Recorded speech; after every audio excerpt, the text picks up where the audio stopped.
Assalamualaikum warahmatullahi wabarakatuh. Alhamdulillahi rabbil alamin. Wal aqibatu lil muttaqin. Wala udwana illa ala zalimin. Ashhadu an la ilaha illallah wahdahu la syarikalah. Al malikul haqqul mubin. Wa ashhadu anna muhammadan abduhu wa rasuluh. Al mab'usu lil alamin. Bapak, Ibu, saudara-saudari yang saya hormati, sesuatu yang dapat membatalkan solat, yaitu adalah berbicara. Pada kali ini adalah yang membatalkan solat dengan sebab berbicara. Apabila orang berbicara dengan sengaja dua huruf, apakah itu dipahami atau tak dipahami, maka batallah solat seseorang.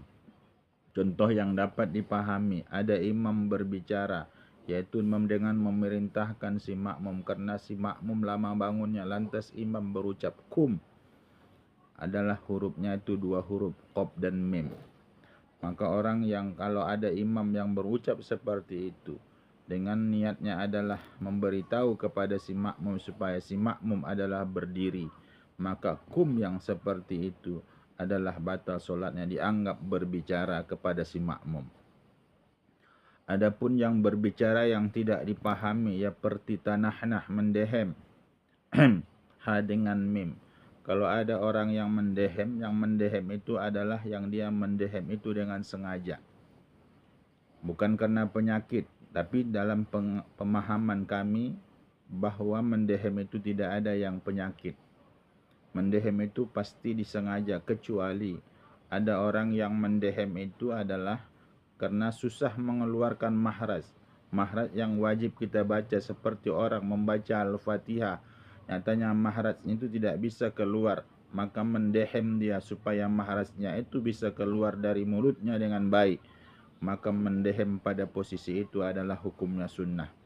Tapi adapun pada tempat yang lain, tidak diperbolehkan mendehem, karena mendehem itu pada umumnya adalah sengaja, tidak ada kena penyakit. Maka oleh sebab itu ulama yang mengatakan kalau ada orang mendehem dalam solat bukan karena bacaan yang wajib, maka mendehemnya itu adalah bisa membatalkan solat. Yang mendehem itu kan dianjurkan bukan dalam solat. Mendehem itu adalah yang dianjurkan kalau kita buang hajat di kamar mandi. Apakah kita buang hajat kecil karena buang air seni, apakah kita buang air besar, maka sewaktu kita mau menyudahi, yaitu buang hajat tersebut, maka sunnah mendehem 3 kali agar benar-benar habis, yaitu najis yang keluar, apakah dari kubul ataupun dari dubur. Tapi dalam solat tidak diperbolehkan mendehem, kecuali pada tadi dikhawatirkan mahrajnya tidak pas sewaktu membaca rukun dalam solat. Apa itu rukun dalam solat? Yaitu sedang membaca Al-Fatihah. Maka pada posisi itu maka disunnahkanlah bagi seseorang itu mendehem. Pada posisi yang lain maka tidak disunnahkan dan tidak diperbolehkan dan bahkan membatalkan solat bagi orang yang mendehem.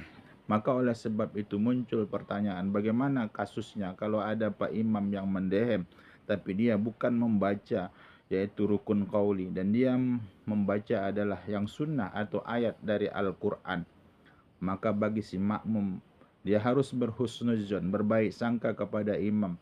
Adapun si imam yang tadi adalah mendehem itu adalah bukan karena ingin membaca, yaitu ingin memuluskan bacaannya, tapi mungkin karena sesaknya si imam untuk membaca ayat itu, maka dia mendehem. Maka kita yang di belakang tidak wajib mufarokoh. Bapak, Ibu, saudara-saudari yang saya hormati, itu yang mendehem. Tapi kita yang memahami, yang sudah paham bahwa mendehem itu selain membaca rukun qauli, itu pun karena susah keluar mahraj yang diperbolehkan, disunnahkan mendehem. Pada tempat yang lain kita tidak boleh mendehem, karena mendehem itu adalah orang yang berbicara dua huruf walaupun tidak dipahami, karena mendehem itu terdiri dari ha dan mim, hem. Bapak, Ibu, saudara-saudari yang saya hormati, itu yang pertama, yaitu dua huruf yang dipahami atau yang tak dipahami. Contoh yang kedua adalah orang yang batuk dengan sengaja. Batuk ini ada dua macam. Ada batuk yang disengaja, ada batuk yang tidak disengaja. Kalau batuk karena penyakit itu tidak membatalkan solat. Tapi kalau ada batuk karena disengaja, ada orang batuk, Itu kan batuk itu ada 3 macam. Ada batuknya orang sukses. Ini batuk orang sengaja deh. Maka orang batuk yang seperti ada orang yang bukan karena batuk yang seperti itu adalah batuk yang sengaja. Adapun batuk yang kena penyakit, bukan karena dia disengajanya mau batuk, tak bisa dia nahannya, harus batuk. Yaitu kena penyakit batuk yang seperti itu tidak membatalkan solat. Yang membatalkan solat tadi adalah batuk yang dengan sengaja. Bapak, Ibu, saudara-saudari yang saya hormati, adapun batuk yang ketiga enggak saya jelaskan di sini, nanti khawatir kita orang salah memahami karena batuk yang batuk yang ketiga ini tidak kita bahas. Bapak, Ibu, saudara-saudari yang saya hormati, itu kalau batuk yang tidak disengaja maka tidak membatalkan solat. Tapi kalau batuk yang disengaja itu dapat membatalkan solat. Kemudian yang berikutnya adalah membatalkan solat yang masuk kepada 2 huruf yang dipahami atau 2 huruf yang tidak dipahami. Tadi ada dah 2 contoh, tanah mendehem, dan yang kedua adalah batuk. Itu terdiri dari ha besar dan mim. Maka orang yang batuk itu adalah membatalkan solat. Dan yang ketiga adalah menghembus.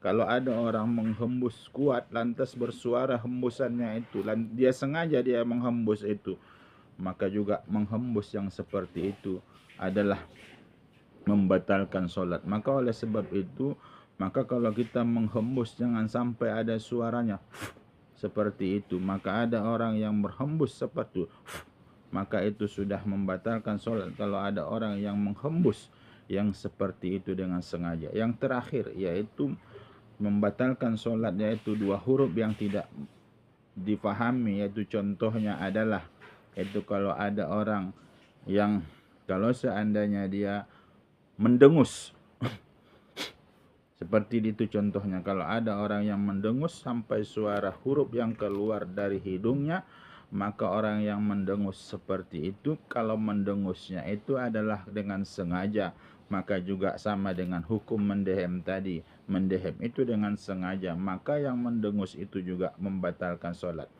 Bapak, Ibu, saudara-saudari yang saya hormati, itulah dia tadi yang dapat membatalkan solat, yaitu karena 2 huruf yang dipahami atau 2 huruf yang tidak dipahami.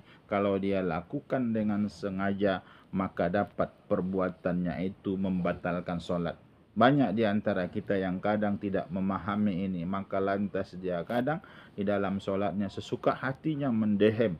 Maka yang mendehem itu adalah dapat membatalkan solat, kalau tidak kecuali untuk memperbaiki supaya keluar mahras, yaitu mahras rukun qauli. Bapak, Ibu, saudara-saudari yang saya hormati, ini aja ceramah kita pada kali ini.